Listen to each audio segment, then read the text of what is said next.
We are on. What up, Cowboy Nation? It's the Big Sports Talk podcast with my brother Gil, and So let's get into it. Let's get into it. Last week, the Dallas Cowboys played the Philadelphia Eagles in the open on this past Thursday, and it was definitely a treat. There's always a barn burner when we play them, Gil. What do you think, Gil? man, so for me, I love the Philly matchups, man. I think that the spirit of competition brings the best out of both teams. And I know, in the recent years, at least from 2021 until Dak has gotten the best of the entire division, especially Philly. He was 4-1 until, this past Thursday night, But even in it, they look really good. They look strong. They look well coached. They look prepared. I think, nobody really was saying that the Cowboys were bad. They just were saying that they just had some terrible plays go the opposite direction, which to me was like, this is exactly what I wanted to see. I wanted to see a dogfight. I wanted to see competition. I wanted to see I can take a loss as long as guys go out there, and they didn't make it easy for them whatsoever. And I felt like at every level, that's what the Cowboys did against the defending champs. Yeah, they didn't really show us a lot in the preseason, Gil, because I mean everything was vanilla. You didn't really know who was going to be running the football, starting, start as far as the starting running back. You didn't really know what the defensive line was going to look like. It was just a lot of question marks and also injuries in the secondary. We didn't even know we was going to have Diggs back for the Yeah. opener, so that was definitely a surprise. But I want to ask you this: as the week one has already passed. We done seen every team, all the teams played. We lost, although we lost, we came up short. What do you think we stand?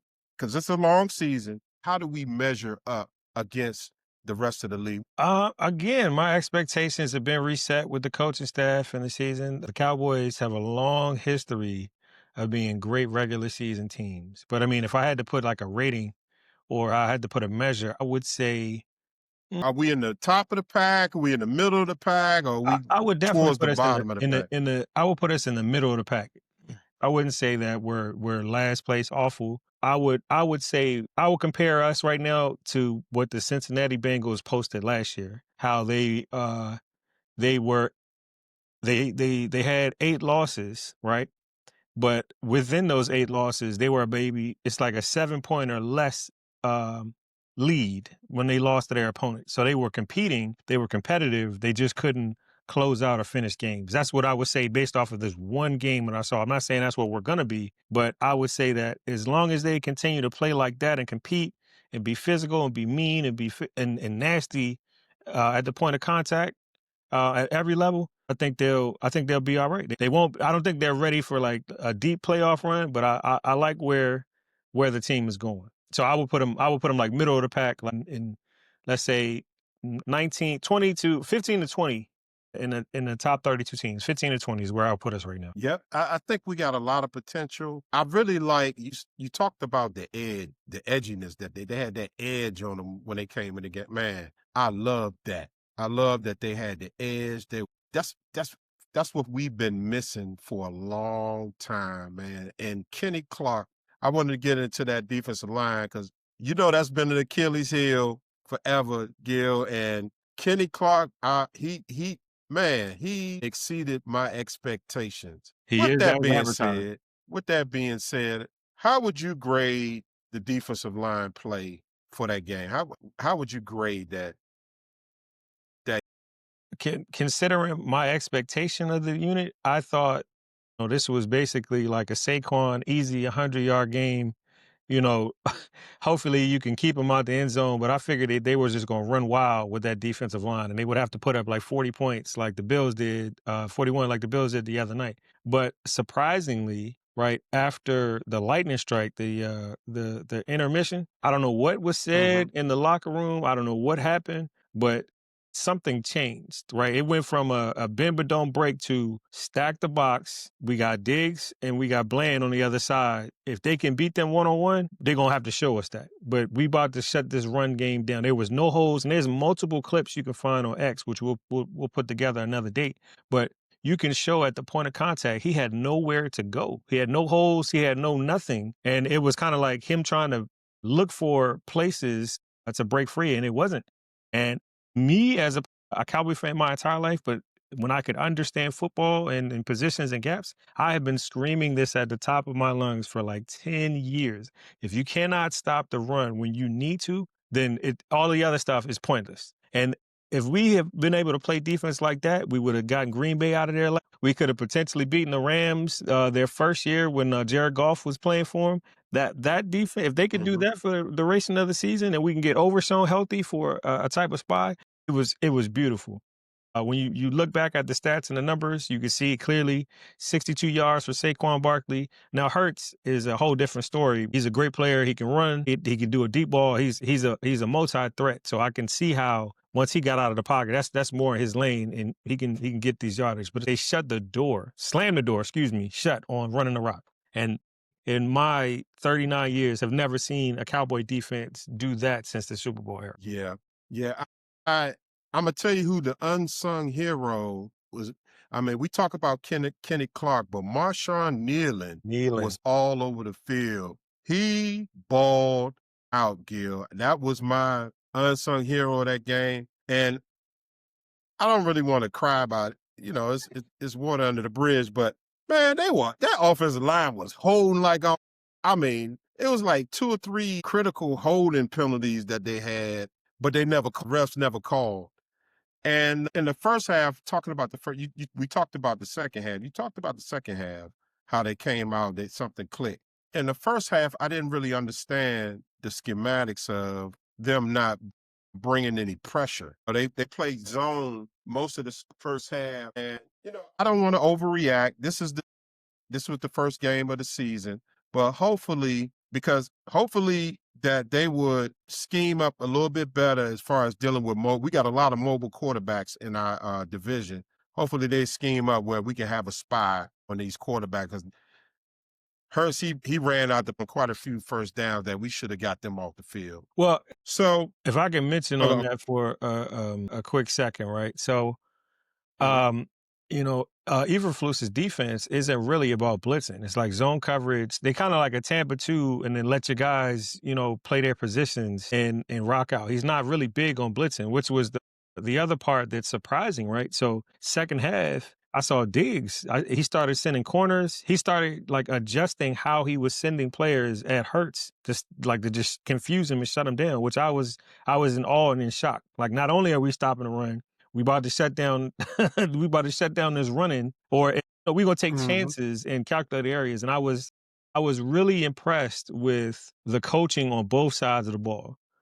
I have yeah, if I had to give a rating, I would say, Brian, you were well prepared. You knew what to expect. You had your guys ready. They played as best they could outside of the mistakes. Miles with the fumble. I don't take anything towards Ferguson for that drop because clearly there's an instinct to protect yourself naturally. So you see a guy out of the corner of your eye coming full steam ahead. You're trying to catch the ball. That CD with his drops. They say 3.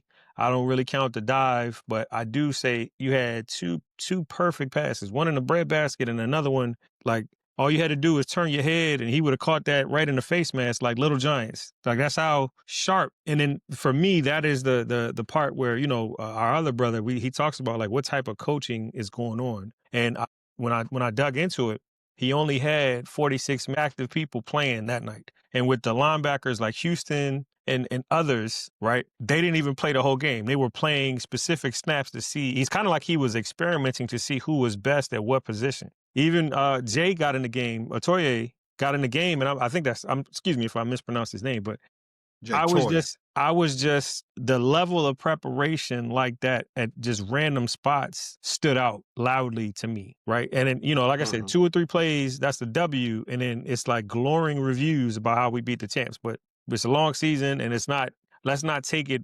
Take it with a grain of salt. See what happens as the competition. Right. I don't want to overreact, Gil. I would say though that the linebacking play really needs to improve. Yeah.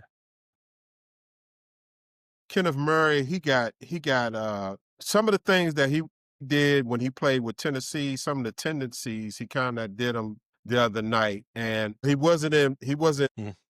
Yeah. he missed a couple of tackles. He made one or two good plays, and even Sanborn, but I didn't really understand why they didn't play Maris Leofow. He only had 6 snaps the Yeah, other yeah. night. I think him and Houston had 6 apiece. 6, be 10. Yeah, and I don't know if maybe he's not grasping Eberflus's defense the way those other guys, they've been in the system before. Another shocking thing though, Gil, did you have an opportunity to jury on 105.3 The Fan No, no, fill me in. Talk to me. yesterday? Talk to Yes. me. So Jerry, they asked Jerry about Mozzie Smith, Mm. and he was like, "Who?" And it looked like I think, hey Gil, I think it's the end for Mozzie. But I don't really want to get. I don't really.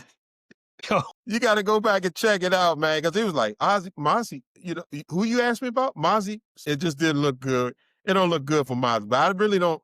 Go ahead. What you about to say?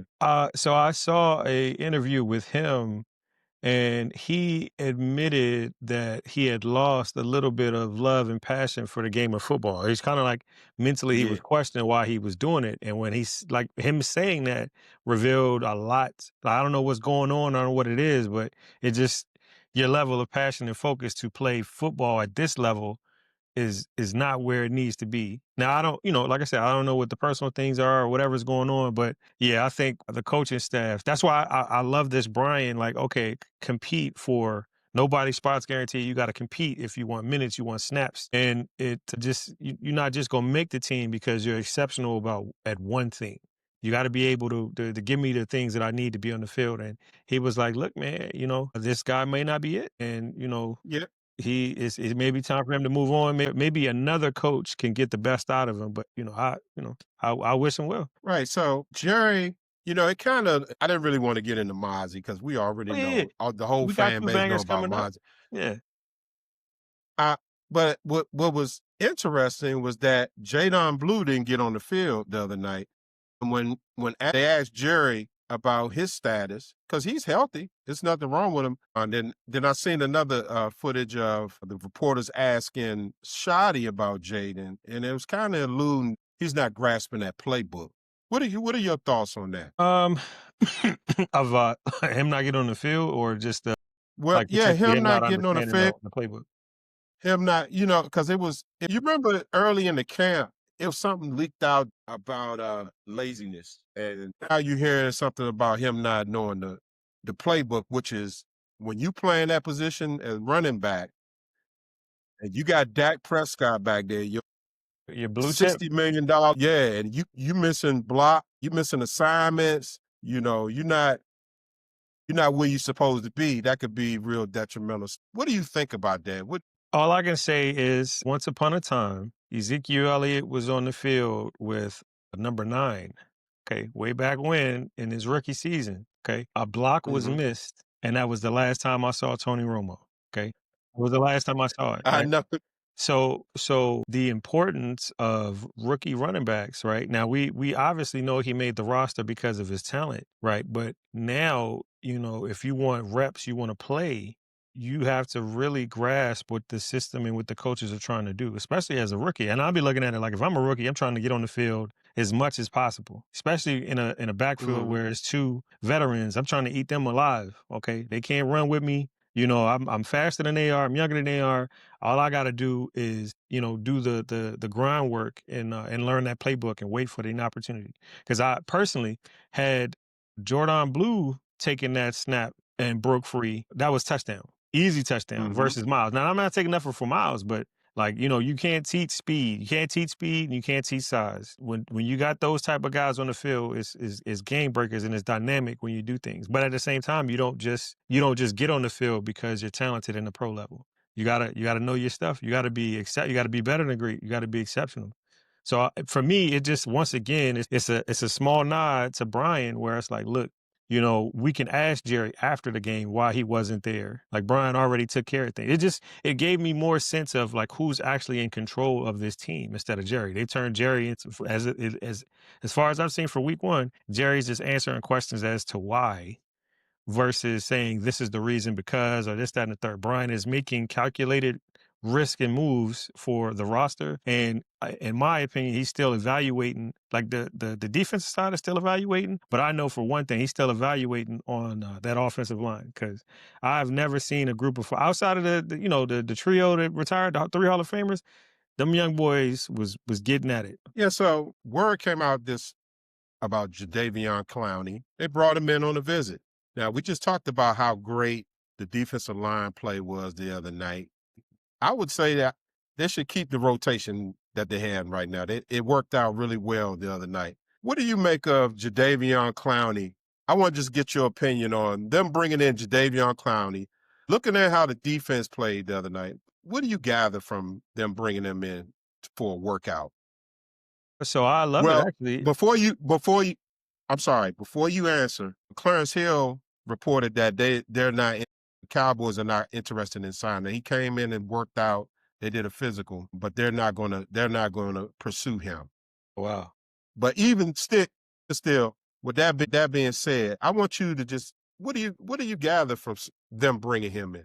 So number one, protecting the edge against the run at all costs. With the three breakaways that Jalen Hurt had, just as like, okay, well, we see what happened, and for them to be shopping around for guys like Clowney at the D spot, they're looking for depth, and I think that had Mhm. he had passed his physical, he could have been a good addition in the rotation, especially to help with experienced lines where we don't have to worry about too many of those holding calls getting away with because a savvy veteran they know how to get the refs attention when they being held because I saw a lot of plays where Donovan was just literally you might as well say he almost snatched the Getting jersey off of the brother. He couldn't get away to get to Hurts at all during the game. So, but in time and experience, he'll figure out a way to get around that.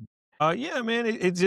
Once again. Okay, here was the problem. Here's us as an organization trying to fix it, not like next year, right now. So I they like the addressing it. aggressiveness. Yeah, they like the immediate response to what the needs are and what the focus of what Jerry asked for. We have to stop the run, and this is what I want to see. Go get it and go make it happen right now. A sense of urgency. So I like that. I like that they're going through the process. Regime, they are being proactive and they are bringing guys in, man. We just need to get healthy. We just need to get healthy at some of these positions, particularly cornerback. And something that broke my heart this evening, man, I was like, oh, when I seen it pop up on X that Duran that is suffered a foot injury in practice Monday. Hmm. This is this might be I gotta go back and check, but it may be the same foot injury that he had last year when he missed 10 games. So with that being said, I mean I know most fans, you know how critical we are. See, you let Michael Parsons go, and this what you get. This what you get. You gave Deron Bland this money. That's what you get, Jerry. That's how most of these fans think, but that's just the cost of doing business. Nobody can ever anticipate when a player gets hurt. But my question to you is Bland hurt now? You have quite a few injuries in that secondary. Where do we go from here? They Uh, signed right before the season started, they signed Treways Bridges and Reddy Stewart.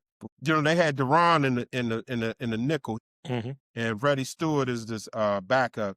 To be honest, I don't really know too much about Reddy Stewart. I don't know too much about But him where do or you go? Goodwin either. Who do you go? What? Gilmore, Yeah, goodness gracious. Stephon Gilmore. Yeah, is it time? Is it time to kick the tires on Stephon Gilmore? So as much as I would love to have him back, I'ma honestly say that's a pipe dream at this stage, man. I think it went from like I really want to play in Dallas. He wanted to be here. He wanted to rub off on Diggs and teach him how to be a leader and how to be a shutdown cornerback to getting the tires kicked out from underneath of him and sending him to Minnesota, playing under Brian Flores and being elite there again, showing that he has plenty left in the tank. I would love to have him back, but I don't necessarily know if he works now. If they decide to, because I think like the average age of the defense might be somewhere around between 26 to 27 years old. Yeah, we're one of the youngest. one Yeah, of the or youngest 25, defenses, something like that. So or I one of the youngest teams in the league right now. yeah, I Yeah. know for a fact. Yeah, but I don't know. Like he brings a presence, but I just for them to do it for 1 year, just to wait until a guy gets healthy again. It's all in the approach of what do you. We're officially in rebuild mode, whether or not folks want to believe it or not. Like the coaches are evaluating who they really feel and trust at positions. Guys are going down that were stars at previous runs, but they got to re-earn the stripes that they once had. So I don't know, like I said, I would love that, but I don't know if they make that move just yet. If they don't just let Goodwin play and see if they see if it's a sense of if that's more of a situation where we can put a guy that's feasible that can accommodate the role and what we're trying to do versus like I need a guy here that can be impactful right now. And I don't know if they pull that trigger just yet. I would love it. Like I think Yeah. that would be great, but I don't know if they pull the trigger just yet. Looking at how they let Micah go and how they've been real conscious with this salary cap, and I just don't see it. I don't see them bringing Gilmore back. And the longer you wait, and his agent looking at this situation, oh, Bland is hurt, huh? Okay, that price that we quoted a month ago, that's gonna go up a little bit. Hey, Nope. that's the price. Hey, that's the price of doing business, man. You should have signed me. Yesterday's price is not today's price, Right. and so No coupons over that's here. where I see.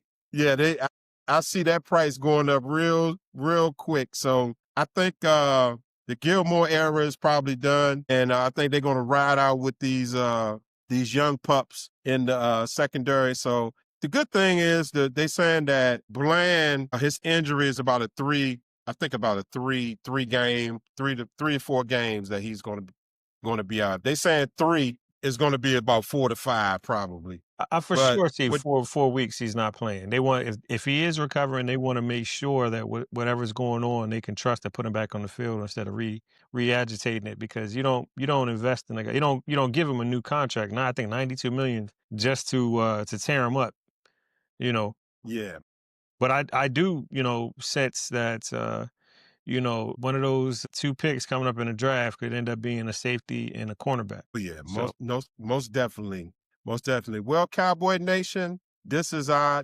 for us this evening. Thank you for spending your time with us, and we are out. Be sure to like, share, and subscribe to our channel, the Big Sports Talk Podcast. big sports. So long, so long.